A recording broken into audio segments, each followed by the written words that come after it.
Welcome back to the leading edge of integrative mental health. I'm your host, Lisa Dale Miller. Please review and subscribe to the Groundless Ground podcast on Apple Podcasts, Spotify, Stitcher, Google Podcasts, YouTube, radio.com, TuneIn, iHeartRadio, and of course find out more at groundlessground.com. I'm ready to go. How about you?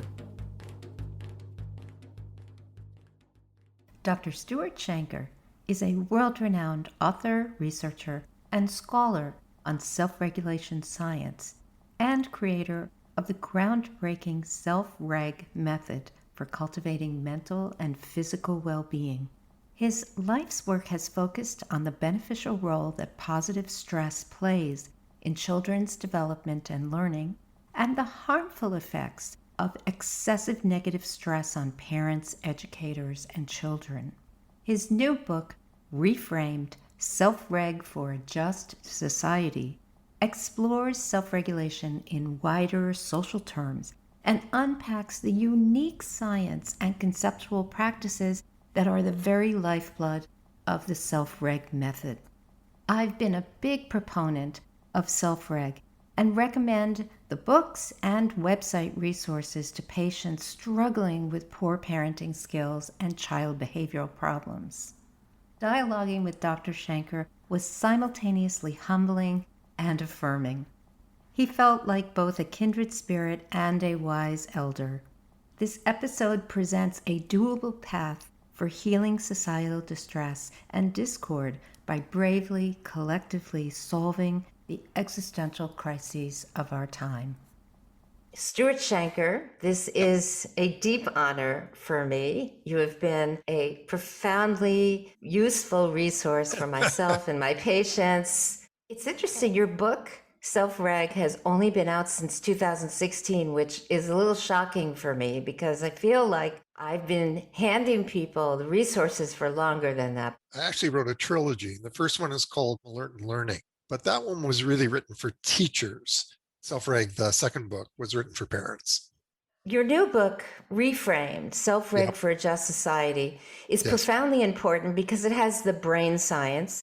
I guess you, like me, like to share brain science with your patients and the parents that you work with. I think they find it very useful. I think that they find it fascinating. So before we go into the new book, Reframed, I think it would be good, maybe, if you could just give a succinct description of what self-reg is and why it's so different and why you felt it was important for parents as a parenting method. Let me give a two-part answer to that question because it's a good question. Looking back on it, it strikes me now that the 1990s was this decade of extraordinary excitement. One of the things that had happened was we had developed new imaging technologies that allowed us to see deep inside the brain. When I was in grad school, we only talked about the surface of the brain, the prefrontal, but now we could see the limbic system and we could see just how vital subcortical processes, these processes below the threshold of conscious awareness, which is very important to both you and me. This idea that there are deep limbic processes which really do shape how we think and how we act. Now, I had been trained for many years at Oxford in something called self-regulation. This will make you laugh, but we actually did a study on this around 5 years ago. There are 447 different definitions of self-regulation. I had no idea. Yes, but 446 of them are variations on the theme of self-control. But that is not actually what the term originally meant. So this is an idea that was developed by Walter Bradford Cannon at the beginning of the 20th century. And he had this model of homeostasis. So just to explain, homeostasis means that everything's in sync. Our system, it has an operating range where it can deal with stresses.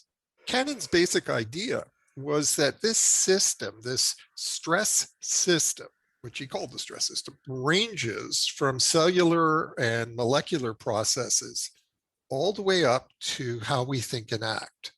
How we think and act, he calls a feed-forward mechanism. And what he meant by that was we can anticipate certain stresses and we can take preventative or adaptive measures. Or, he thought, we know when we're being overstressed and can respond accordingly. In fact, he was wrong about the latter point because his neuroscience hadn't developed enough.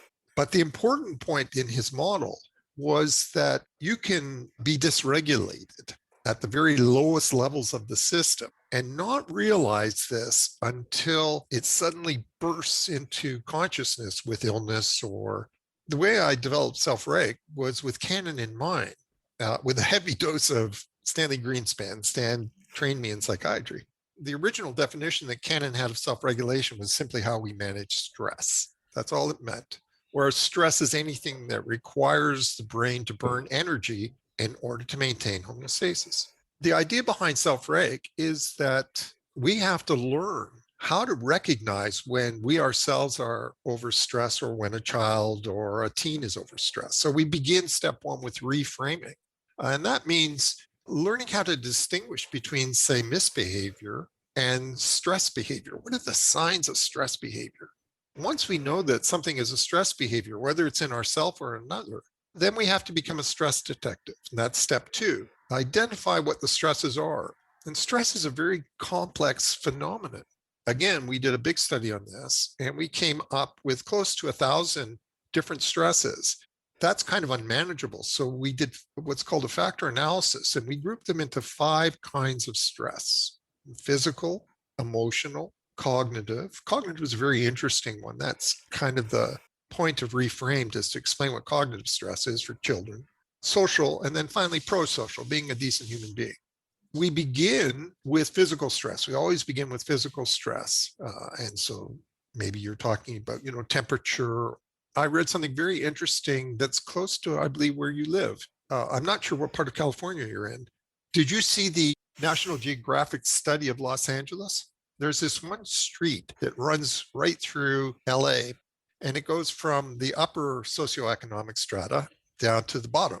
And there's a 12-degree differential between the wealthy part of the street and the poor part of the street. But this is a big deal because one of the processes that we study in self-reg is called restoration, which again is where you and I are primarily focused. Biologically, restoration demands that the body temperature drops below 85 degrees at night. So what that means is people at the lower end of this street are not restoring even when they're sleeping. So this brings us to sort of the long-term effects of stress. I'm thinking forward about 40 to 50 years Exactly, when many places exactly. on the planet will be, I'm going to use centigrade, 40, 45 degrees Yes. centigrade all the time and unlivable. One of the things that we've now learned is, and this is incredibly important for the work we do with schools, you can take a kid, you can use punishment or raise your voice or some form of restraint, and the child becomes very quiet, very subdued. And you think, well, geez, now the kid is paying attention. But if you can peer below the surface, if you could hook that child up to some of the systems that we use to study stress, you find that their heart is beating like crazy. Their blood pressure has gone up. They have something called cortical arousal. And so what it tells us is that on the outside, the child may look like the child's being compliant, but on the inside, that kid is in what's called heightened sympathetic arousal. And those problems may show up right away. They may show up in 10 years. They may show up in 40 years, but they will show up.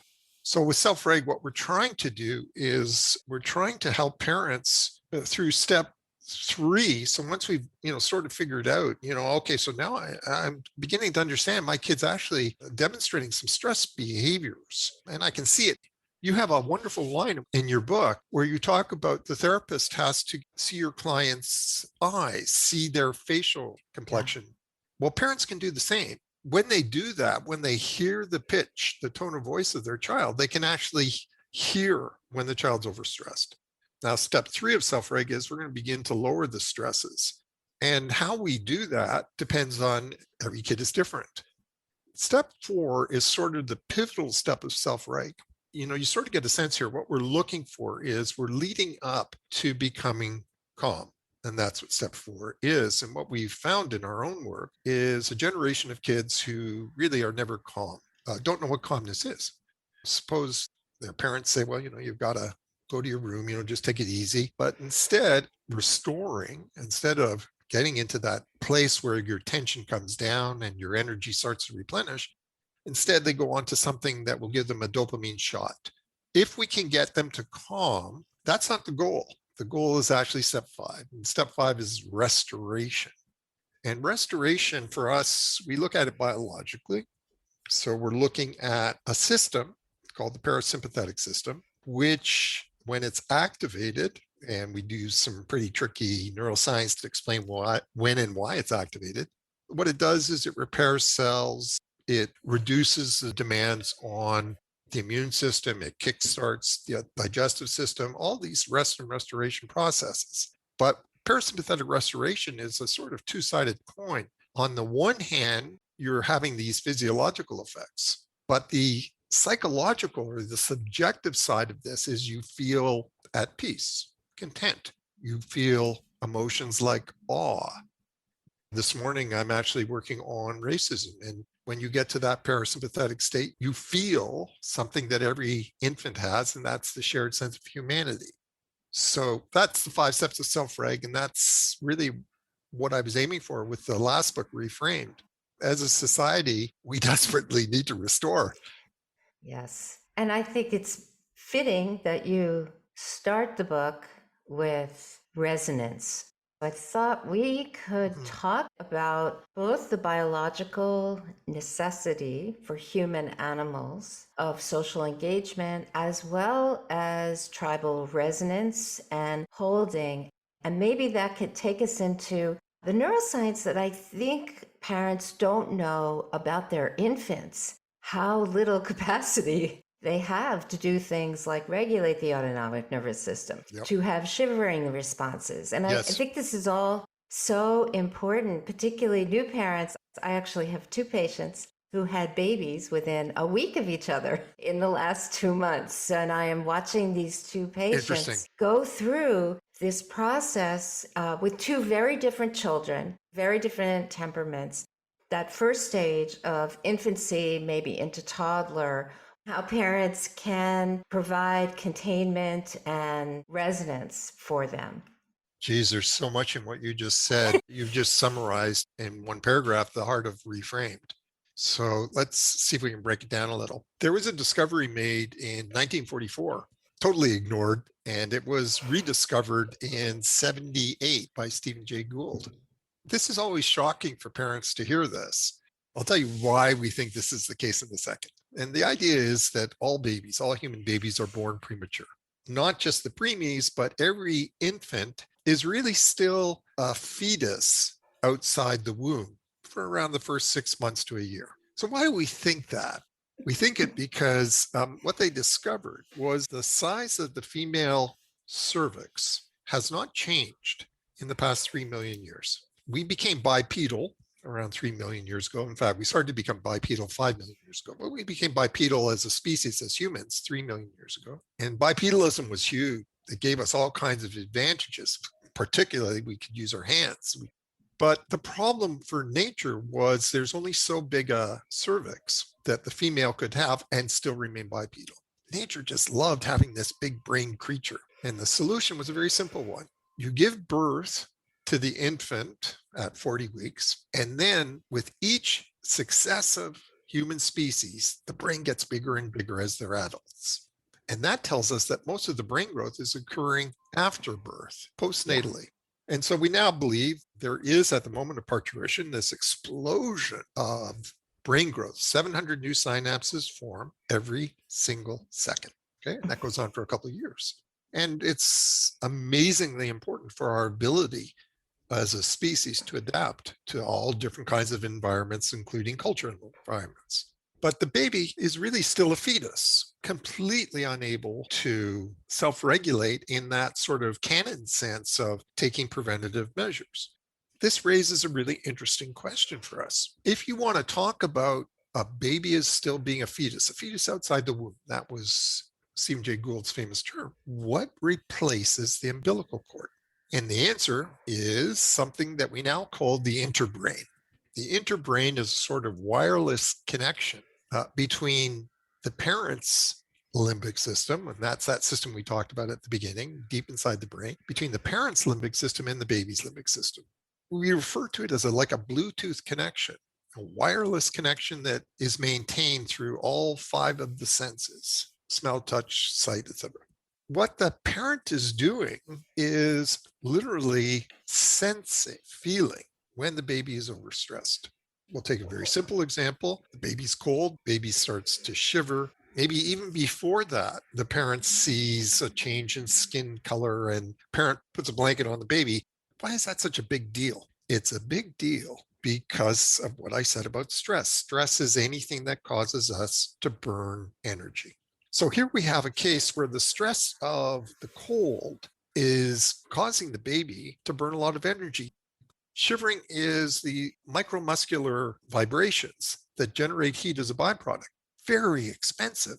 Think about a little baby, they don't have that much glucose to begin with. What's happening is they're using up quite a lot of their glucose to maintain a stable internal temperature. But that's a problem. And the reason it's a problem is because they need energy, they need glucose for other things. They need it to grow, they need it for their immune system. The problem is that if left to themselves, the premature baby will be spending way too much of their glucose on external stresses. There's a wonderful study that was done on this by Greenspan and Porges. Steve Porges is, of course, the scientist behind polyvagal theory.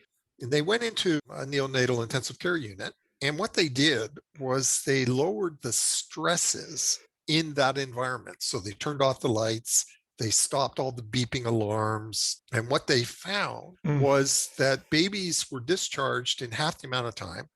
This is a vital role that parents play in the early years of life, regulating our child because they cannot do it themselves. Now, how do they do that?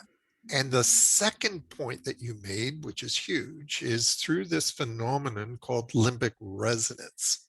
And the reason we call it limbic resonance, I don't remember who was the guy who discovered this. It could have been Shore or Myron Hofer. But what they found was that systems in the parent's limbic system vibrate at the same frequency as systems in the babies. So it's literally resonance, like a tuning fork resonance. They are resonating to stress. Co-resonance. Yeah. Co-resonance. Very nice term. Somewhere around, I believe, between the ages of 3 and 4, something interesting begins to happen. For psychologists, we talk about this as a sort of critical point at which the children start to develop what we call a theory of mind. And I think what's going on is through their co-resonance, the children are beginning to identify, they're being conditioned with associations that identify members of my group, the within group, and members of the other group. So how does a parent communicate this? And it's done limbic to limbic. We're not aware of even doing it. Let's say we're talking about racism. So our tone of voice changes. If we're afraid or anxious, our tone of voice goes up and our speech becomes faltering. If we're angry, we speak louder and faster. Through these, what are called affect cues, we are wiring our child's limbic system. Remember, this is below the surface. We're wiring their limbic system to identify these are the members of our group, these are the members of the other group. We have this limbic resonance throughout our life with all other limbic systems, and we always have interbrain. However, something very interesting happens when we are dealing with, let's say, a group in our society that we have persecuted. What happens is we stop seeing them as human beings. Right. This, for psychologists, we call this a form of dissociation. It's actually what we call a maladaptive mode of self-regulation, meaning we're dealing with the stress that we feel. I don't know if I'm explaining this well, but we have this stress, we're persecuting someone, and we have limbic resonance with them. They're a fellow human being. This is very stressful for us at some level. So we deal with that stress by no longer seeing them as a human being. We become blind. It's a form of interbrain blindness to stop the limbic resonance. And there's all kinds of examples of this. I'm really interested in what you're saying because in my mind, I am tying this to the difference between learning brain and survival brain. So what I'm hearing you say is that's that good. there's a form of hyperarousal that actually occurs with the dissociation and the dehumanizing and the disconnection, and that even in the learning, and when you say learning, I am assuming, because we have a neocortex, this isn't just limbic. This is, okay, now I have these images and the 6 layers of the prefrontal cortex. I am learning information that is creating a subcortical hyperarousal that I'm not aware of in my system in the actual act of social resonance. So it seems like it would be very hard for a child to be learning socially with a child they've been taught is different than them, and that they immediately go into survival mode, which means they don't have the capacity to really learn who they are in real time. Am I making bad connections? No, that's perfect. One of the things we see with kids is if they haven't been exposed to this kind of learning, and so as a psychologist, I'll refer to it as conditioning. Absolutely. One of the most interesting findings that we've made in the study of all this is as adults, when we're shown a photograph of the outsider group, that's a member that's not part of our group, the amygdala becomes hyperaroused. And that's been replicated over and over. The amygdala is our alarm system. And so really what it's saying is exactly what you were describing. This is a threat now. We see at some deep level that outsider is a threat to my personal security or safety, and also by extension, a threat to my group. So these are threat responses. But what I loved about what you said is that this is learned. And so what it tells us is a couple of things. First of all, it tells us that before this is learned, there is this universal, what I call a universal interbrain mechanism, meaning that we are wired before the learning starts. And I don't think the learning really becomes significant until around the ages of 3 to 4. For the first couple of years, we're just going to resonate with everybody. It's like the universal language mechanism. But we unlearn that. We begin to superimpose on that. First, I think it's through the limbic system. And then I think you're dead right. Then we get into the rationalizations and the polygenism. However, it tells us something hopeful. I just finished reading Jill Lepore's book, These Truths. It's a very good book and a very depressing book. So here we have a case where from 1783 on, the US has struggled with racism. And we've had some incredibly wonderful, eloquent, radical enlighteners speaking about universal brotherhood. But look where we are today. And so what it tells us is that certain aspects of what we say and what we write are critical. So we have to show people that say something like the concept of race is a myth. There's no serious biologist today who believes there's such a thing as race. If I'm dealing with someone who at a deep level of their limbic system has these threat reactions, what I say or what I write doesn't seem to have much effect. So somehow what I have to do is tap into these buried, implicit, universal interbrain mechanism. And that's, I believe, what happens through restoration. A good buddy of mine is Alan Fogel. So Alan writes about, how when you're in that parasympathetic restoration, you feel that sense of bliss. You feel that sense of peace. But I also think that when you're in that state, you feel that sense of universal brotherhood. So what we have to do, we have to make people like you have an even louder voice, because it's not just a case of helping the families that you work with, but the society itself will tear itself apart. It's a society that needs restoration, that needs that sense of turning off these massive external stresses, political stresses, or whatever, so that the society itself can restore this interbrain resonance, which we've suppressed or blocked, will naturally resurface. I think we need both. I think we need both the blue brain and the red brain in self-right theory. So I can pull all of this back to parent-child by quoting you. One of your great quotes is, "There's no such thing as a bad kid." Yep. So it's almost as though stereotyping, the hatred comes up in the parent-child relationship because the stress response in the child is being misunderstood by the parent. We both know self-regulation is a skill that children need to master, but honestly, in my world, I think the parents haven't mastered self-regulation. So how the hell can a child ever be modeled it or learn it? Let's go from there. I tell a wonderful story in the second book, in Self-Reg. This is a mother that came to us. She had a 13-year-old daughter, and it had been a very, very intimate, close relationship between mother and daughter until puberty hit. And all kinds of things changed for the child when she hit puberty. She had been a star athlete. She was a gymnast, suddenly quit because, being teased by other girls for being too butch. Problem was that she was a child with a lot of hypersensitivity. Well, for example, she was very sensitive to smells, I remember. And we had to make sure that nobody was wearing perfume. Through the gymnastics, what she was doing was she was regulating herself, creating all those wonderful neurohormones that will have a soothing, calming effect on the nervous system. So by quitting gymnastics cold turkey, she had removed her primary source of self-regulation, as well as now she's exposed to so many new stresses. The stresses of the brain changing, the social stresses, and so on. And mom and daughter were fighting for the first time in their lives. They'd begun to fight every night. These weren't just ordinary fights. They were happening at bedtime and going on for 2 hours until mother just stormed out. And I remember the mom saying to us one day she wanted to have a divorce from her child. What we said to mom was, we're going to try a different approach. You're not going to say anything to your kid. When they're in what's called red brain in self-reg, so the limbic system is running the show, they're in really heightened arousal, they're not thinking through what they're saying. They're using language as a form of displaced behavior, it's called.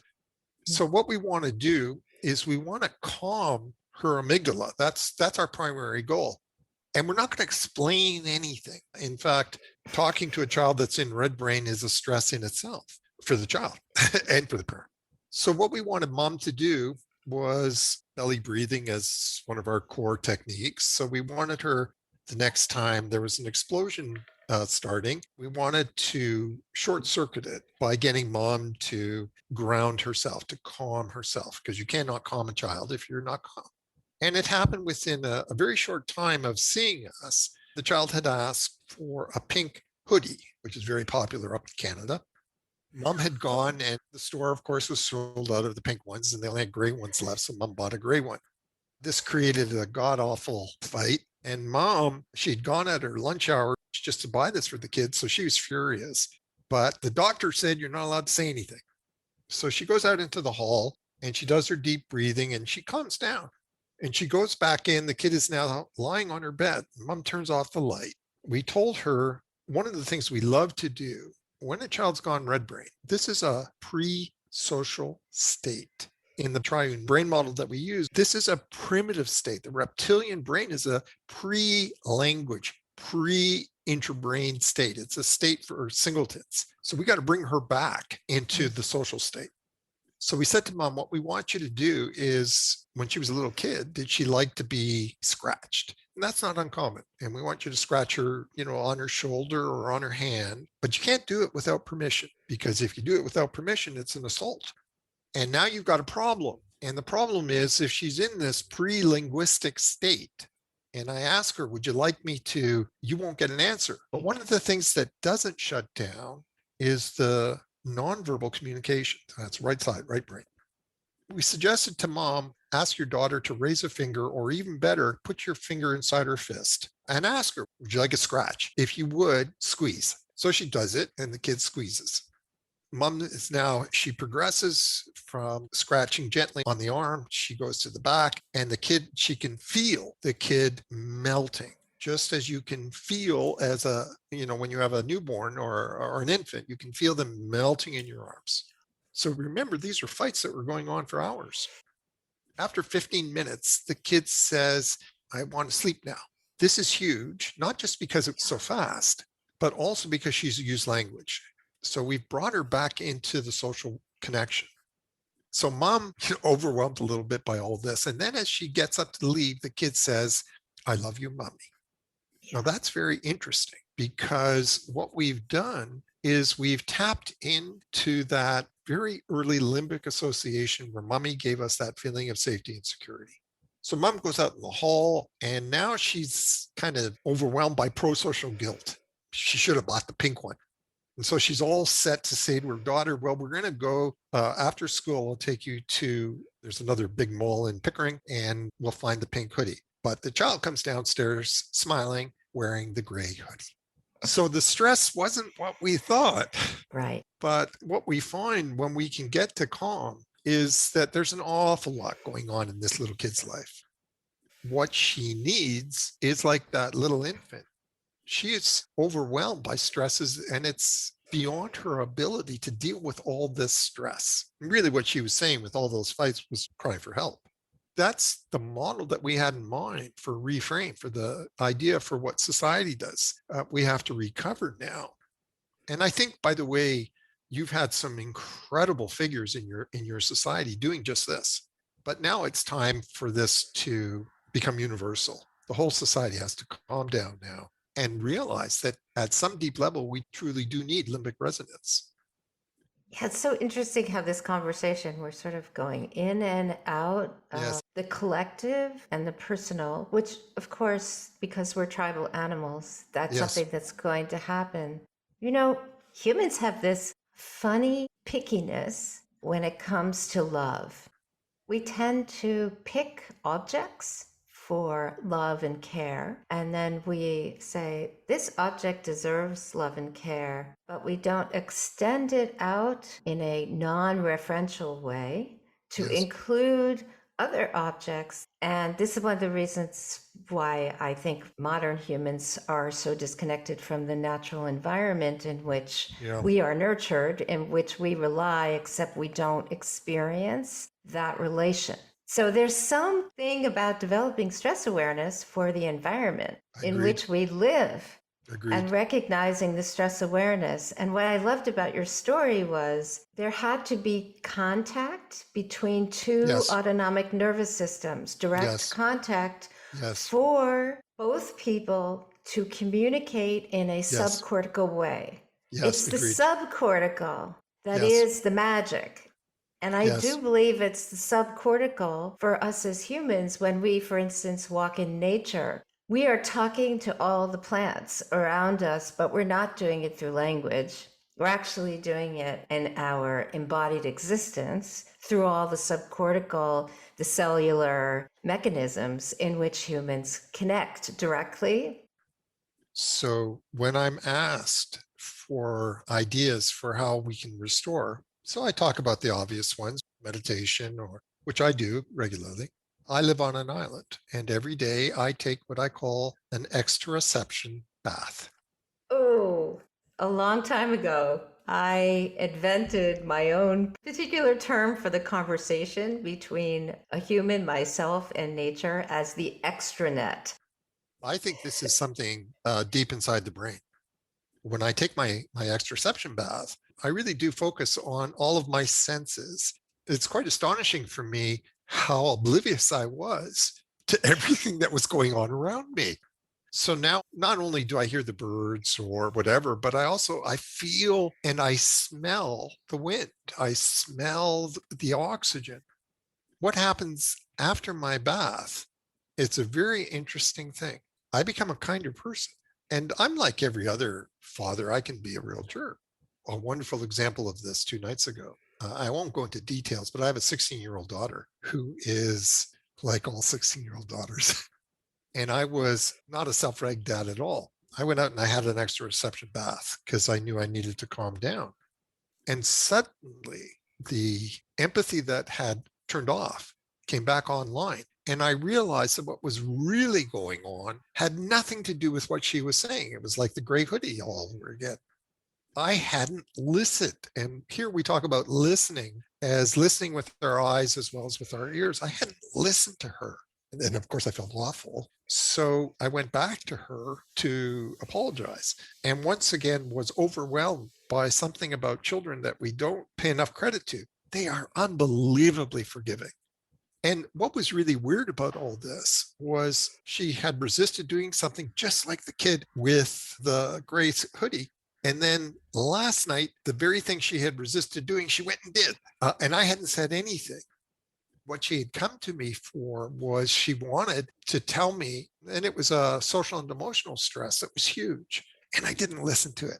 When I do exteroception, what I find is not only do I begin to hear all these different birds, I begin to hear human beings. I can listen again. That's such a great example of reframing. So that's the point.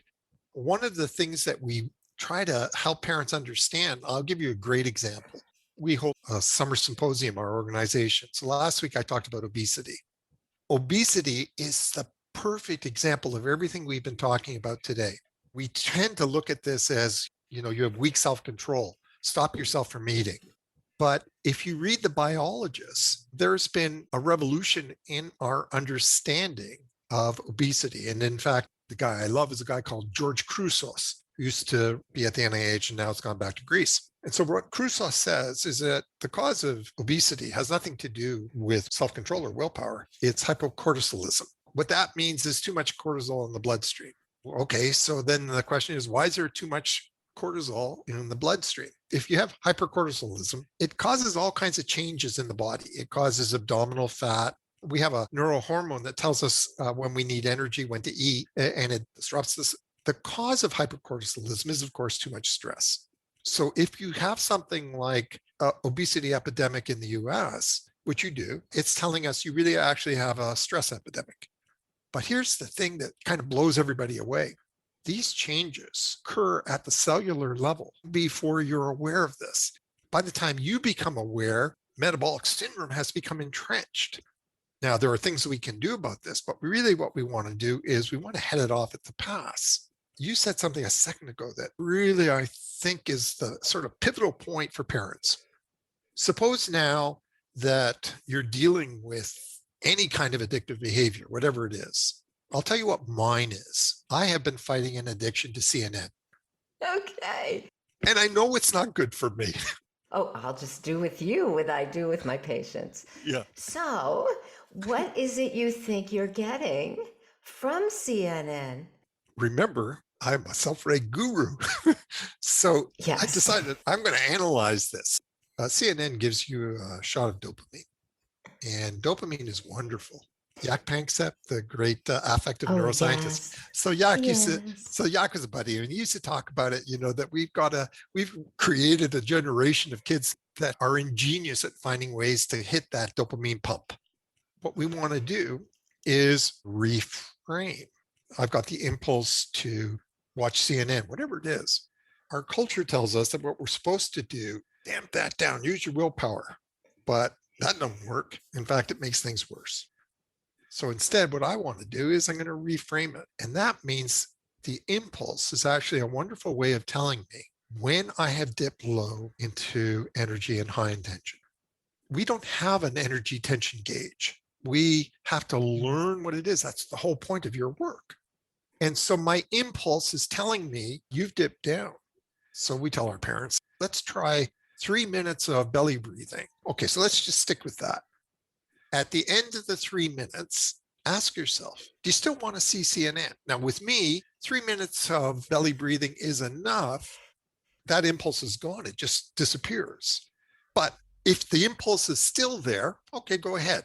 But maybe first, before you do, one more session of belly breathing, because we want parents to be kind to themselves as much as kind to their children. And don't beat yourself up with your impulses, but recognize that the impulses are your secret to understanding what is happening at the cellular level. Happy to report that I am over my CNN addiction. I am no longer a CNN addict. Wonderful. So did you ever figure out what it was you thought you were getting? So I think what happens is you get a sense of urgency. In my case, what has Trump done in the last 20 minutes? Well, thankfully, we don't have to worry about that anymore. One of the things that's very hard for anyone to understand is a point that Steve Porges explained beautifully. You threw out a term that's pretty important to us. So we have an autonomic nervous system that was designed for hunting. And so we distinguish between two states of the ANS. ergotropic and trophotropic. What's happened in ergotropic is we are stimulating the production of cortisol to tap into our energy so that we can hunt. Humans, when they settled in the original human species, Homo habilis, they could use that same mechanism, that ergotropic mechanism, to make tools, to problem solve. So when we think in neuroscience, we talk about when we use the task positive network, the TPN.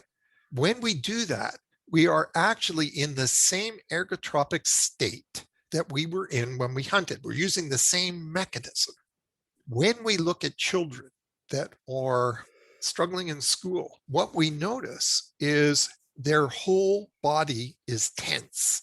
The problem isn't that they're lazy, they're not working hard enough, they're working too hard. They're burning enormous amounts of glucose. And we have to figure out why if we're going to help them. I spend a lot of my time in deep concentration and I'm in an ergotropic state and I'm not aware of it. I'm not aware of tensing my gut. What the impulse is telling me is back up a moment, buddy. You've been doing this too long. Really what it was is I lost touch with myself. And so now when I'm reframing, I'm seeing you better get back in touch. That's why I mentioned to you, I got sick because of COVID. The stresses were too high. This is a complicated issue, and it has to do with, again, various systems in the brain that turn on and off. I mentioned at the outset that Cannon was wrong in one respect, and you nodded and you said yes. And where he was wrong was he thought that we are aware of when we're overstressed. Exactly. My theory is that humans were more embodied because we had to be embodied. I'll just mention Alan Fogel's last book is about this, restorative embodiment. We are a society that really has lost touch with ourselves. One of the points that we make with teachers all the time is because we're trying to help kids. We really do believe there's no such thing as a bad kid. Our problem is I can't get a teacher or any kind of adult to listen in that big capital L, listen to a child, unless they can listen to themselves, unless they can listen to their own body. So when we talk about self-reg, the self-reg, it starts with self. It is astonishing to us. Every symposium that we run, the very first day or two, we spend just on personal self-regulation. We are a terribly overstressed society and really out of touch with it. It's true. I had the most kind of devastating phone call yesterday from someone who reached out to me, had heard about the trauma work I do, and often I work with women who are in the midst of pregnancy and they have trauma memory come up. The first thing this person tells me is that they're working 16 hours a day. Wow. And they're 6 months pregnant. Wow. Really, I live in Silicon Valley. Said it without any problem. And that wasn't why they had called me. They'd called me because they were concerned about the flashbacks they were having. And this is somebody who's already working with a therapist who doesn't do the somatic experiencing work that I do. So sometimes I'll get people who have another therapist and they need the SE work. So I only do that with them. And it didn't take more than 10 minutes for both of us to realize that I wasn't the right person for her, because I already was asking her to look at certain things she was not even aware of that would be unsafe for the fetus. So she wanted confirmation that she could keep going with the 16 hours? It was just deeply disturbing, I think, for her to have me mentioning things that I saw of concern that might have been giving rise to the phenomena that she was concerned about. It's an incredible story.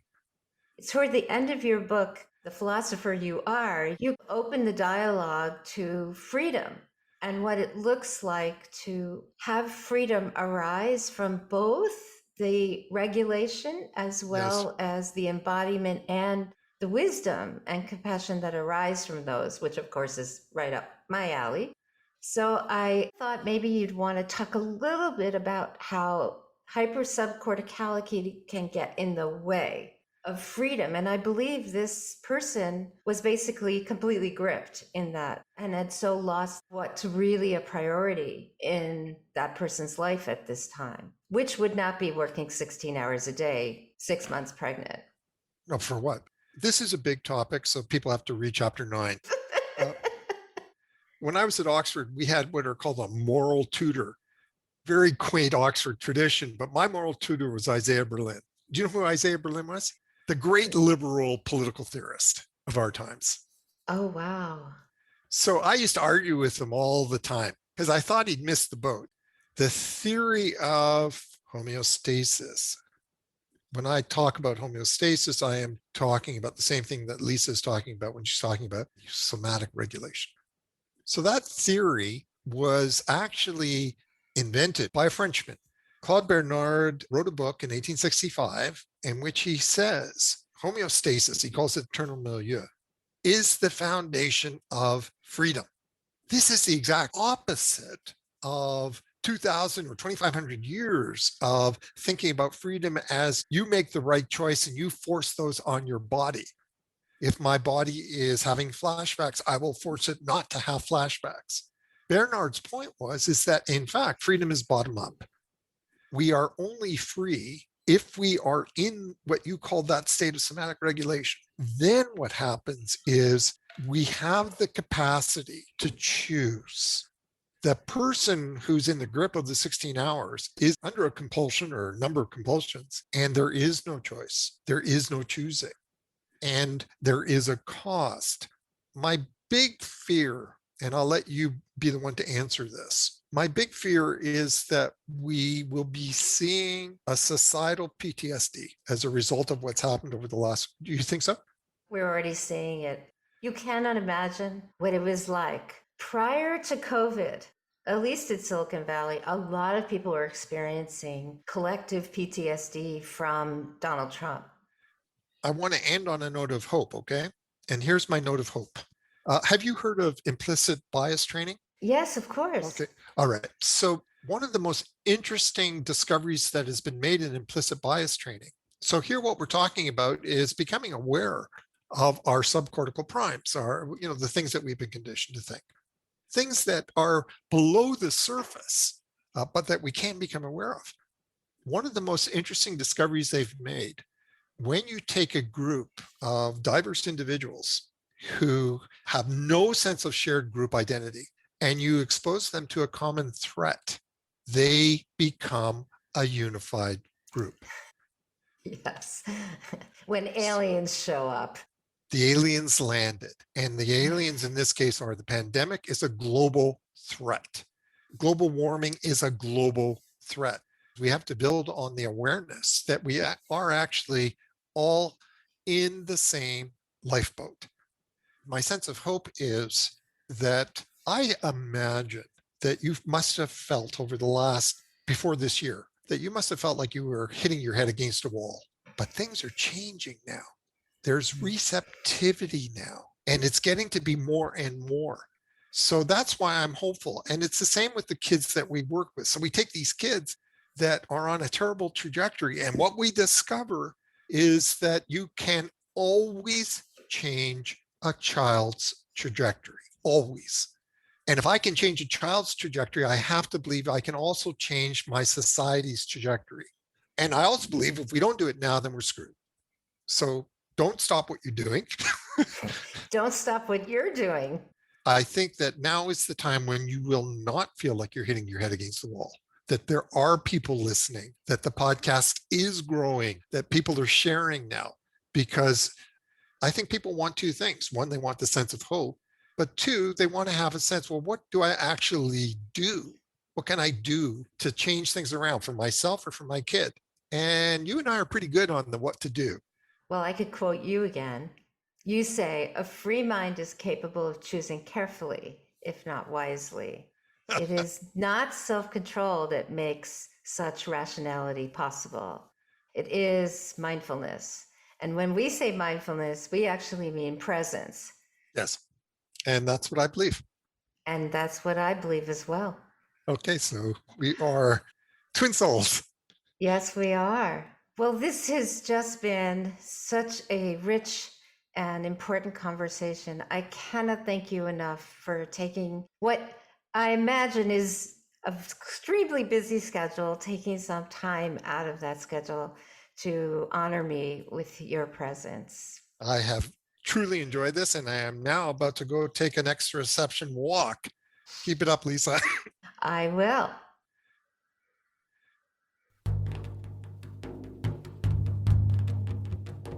Thanks for listening to today's show. To get in touch, please visit groundlessground.com. Let's dedicate our efforts to the healing of our planet and all its inhabitants. See you next time on the Groundless Ground.